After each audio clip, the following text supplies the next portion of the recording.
प्यारे बच्चों, JEE mains 2023 का 15 अप्रैल का शिफ्ट वन का एक सवाल है।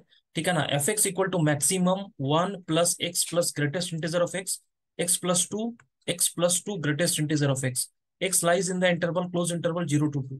तो आपको number of points where F X is not differentiable and non discontinuous बताना है। इस तरह के सवाल को सॉल्व करने के लिए सबसे पहले आपको क्या करना पड़ता है?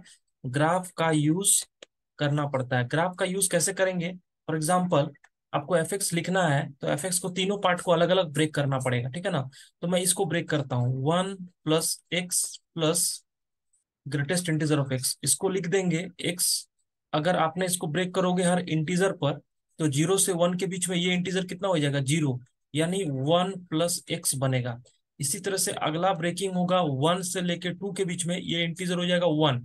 1 प्लस 1 कितना हो जाएगा? 2, यानी x+2।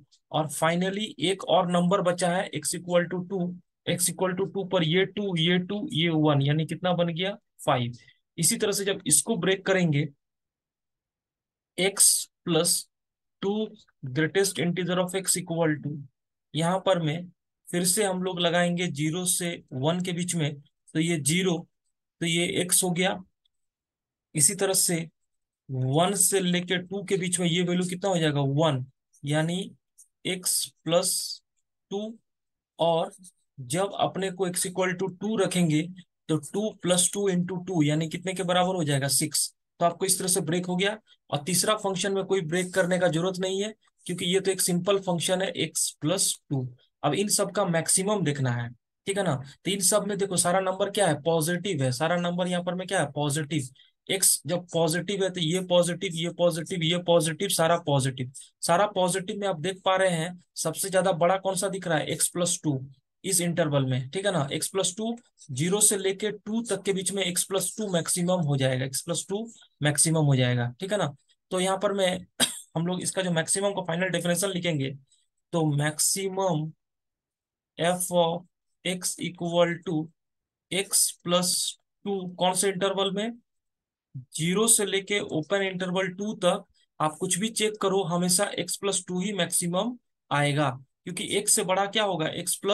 x से बड़ा x+2 हो जाएगा। लेकिन अगर आपने x=2 करोगे तो ये वैल्यू कितना होगा? 4। लेकिन यहाँ पर ऑलरेडी 6 भी मौजूद है, 5 भी मौजूद है, तो मैक्सिमम कौन सा हो जाएगा? 6 हो जाएगा। इस तरह से ये दो पार्ट में ब्रेक हो गया। और अगर इसका ग्राफ बनाओगे, ठीक है ना, तो इस तरह का ग्राफ बनेगा, स्ट्रेट लाइन है। ये वाला पॉइंट कौन सा है? 0। और ये पॉइंट है आपके पास में 2। और इसको एक्सटेंड कर देंगे इस तरह से। ठीक है ना। और यहाँ पर में ओपन हो जाएगा इस तरह से, और यहाँ पर में क्लोज हो जाएगा। और ये पॉइंट कौन सा है? ये x का वैल्यू 0, y का वैल्यू 2, क्योंकि 0+2 2। ये पॉइंट हो जाएगा आपके पास में x का वैल्यू 2, y का वैल्यू 4। लेकिन आपको x=2 पर एग्जैक्ट वैल्यू कौन सा दिया हुआ है? 6 दिया हुआ है। यानी ये वाला जो पॉइंट होगा, ये इस तरह से यहाँ पर में डिसकंटिन्यूअस हो जाएगा। ये पॉइंट पर क्या हो जाएगा? यहाँ पर में कौन से पॉइंट पर डिसकंटिन्यूअस हो जाएगा?